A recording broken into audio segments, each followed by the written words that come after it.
So it's enough for the vote to be passed. Now, on the 25th of July, in the afternoon, uh, Mussolini goes to meet King Vittorio Emanuele III at Savoia, and at just before 5 p.m., they meet. He tells the king that, yeah, these guys passed this proposal, which is to, transfer power to me from me to you, Your Majesty, but please be assured it has no legal weightage whatsoever, and I will still do my best for Italy. I'm your champion, I'm your guy. And it is at this moment the trap is sprung. The king stops Mussolini from speaking a bit. He says, Italy's on the verge of being ruined, it's on the verge of collapse. There's a broken army, there's no morale, there's no industry, there's nothing. And he says, no one wants to fight, and now they need a new leader. And he said that Mussolini is now going to be removed as prime minister, and Pietro Badoglio will be the new prime minister and in charge. And he says, I'm sorry, there's no other way. And he says, I promise you that you will be safe. And, at that moment, Mussolini is arrested and, driven away from the king's. So this is a big blow. Now, the night of the 25th and 26th, the news reaches the Wehrmacht and Hitler. Now, guess who lost his temper? Mr. Adolf Hitler.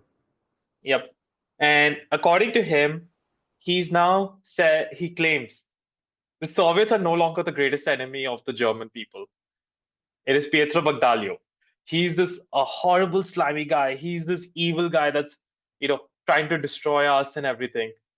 I guess, the race war ideology for Hitler was kind of put on pause for a few days while he was raving and ranting about Badoglio and Italian treachery. Now, it was this event more than anything that convinced the German high command that Sicily is now untenable for them. Otherwise, Kesselring's idea, which even the OKW were fine with, was to hold on to, as you said, let me just show up the map here. The Cantina and Santo Stefano line in the northwest corner, where, as you can see, right, the terrain is much higher than the rest of the island, which naturally favors defense and is going to mitigate Allied air power. And there are closer supplies, as Messina can be protected and supplies can be shipped over. But with the fall of the Italian government, they realized that, okay, we cannot keep this. Let's withdraw soldiers from Sicily. So this is one thing that also takes place. Now, Rommel was also given at this time the command of Army Group B.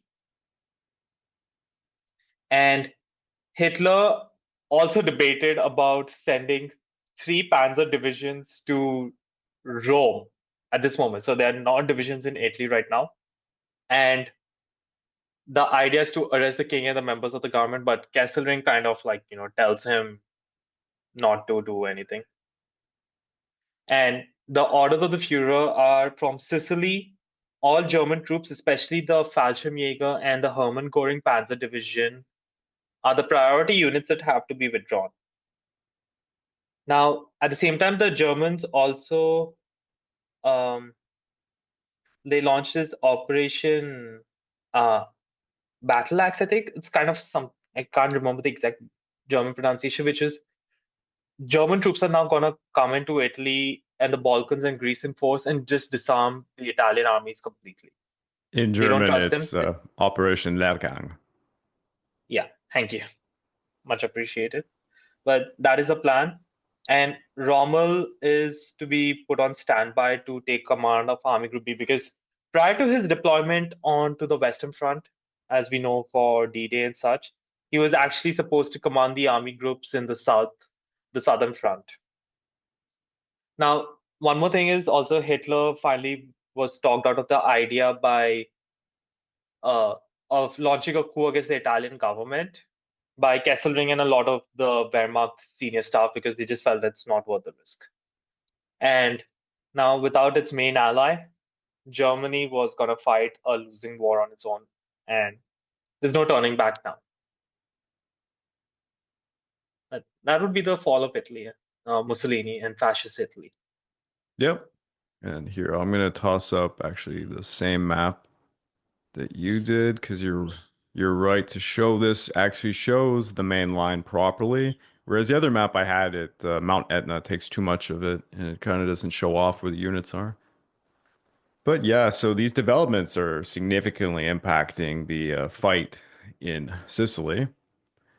For the assault against the main line, the Allies are going to unleash something called Operation Hardgate, which was to be executed by the 30th Corps, supported by about 264 25-pounders and 88 medium guns, which were stockpiled with nearly 150,000 shells, and numerous aircraft would also be bombarding. So they're going to hit the main line very hard. A key position. Craig, Yep. before we get into this, I think let's digress a little bit and talk about the famous OSS mission. Oh, yeah. Okay. Absolutely. Yeah. Oh, would you like to go or should I? Oh, go for it. Yeah, I think one of the points that we have to mention is the United States has a lot of links with Sicily, right? Basically, the mafia, the men of honor.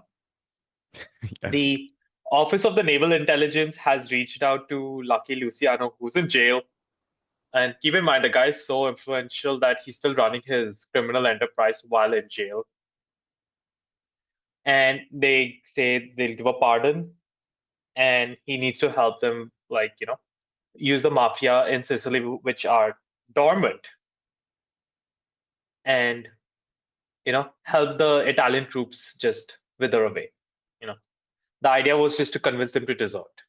One thing that the And he, mafia did that actually helped the Allies a lot in Sicily was uncovering where the headquarters were, because obviously the enemy hides their headquarters. So in Paramo, for example, the mafia specifically helped them discover all the headquarters, where the weapons were stockpiled, and they did not like full-blown sabotage, but they did sabotage quite a bit of things as they could, and they got a lot of the Italian military personnel to just be like, yeah, we're not going to fight. So they got a lot of guys to stand down.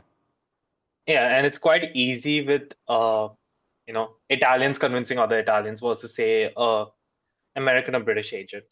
Mhm. But this was the route used by the Office of Naval Intelligence and the Navy.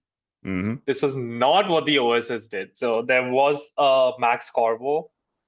He was of Sicilian descent, wanted to fight back against the fascists, and he wanted to help in Messina, right, where he came from, with Italians, uh, to rise up. And he had written a paper which seemed to get a lot of support from some pretty high-ranking generals, and that's how the mission got the green signal to go ahead.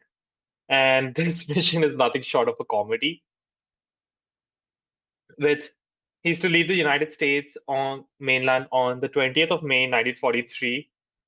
But as he takes off, his air, air transport develops problems, and they have to land in Dutch Guinea for repairs, and that's delayed him for a week. He reaches Algiers on the 20th of May, and he and his boss, Colonel William Eddy, spend the next 6 weeks getting ready to train their agents and such, who will be, the idea is they will land with the first waves of soldiers, probably like, just after the paratroopers drop those first waves, and with false documents, civilian clothes, etc., maps of Italy stashed with them, Sicily, so that they can, move into the hinterland and convince the Italians to do just what the mafia did. Now, unfortunately, these intelligence officers did not really seem to have a good grasp of timing. And on 8th of July, they leave North Africa, reach Malta, where the invasion fleet was supposed to take them. And on 9th July, they come to Malta. They, walk into the harbor, strutting along with their group, and they're like, "Okay, guys, tell us which landing craft is supposed to board, as we are, going to go and help our great cause." The shipmasters are like, "The invasion fleet's already set sail," and they are completely uh, worried because this is now going to derail their entire operation, right? If you want to spread the dissent, it's better you get in with the first waves and quickly go behind enemy lines to start sowing dissent. And according to Corvo, he just doesn't know what's going on because he believes that we have approval from everybody. Everyone wants us to do this, but yet we can't do anything. Maybe you guys should actually plan your intelligence properly and your dates. Now, on 13th July, they board LST and finally land on Sicily. And as you know, by 13th July, most of the Allied forces have successfully landed.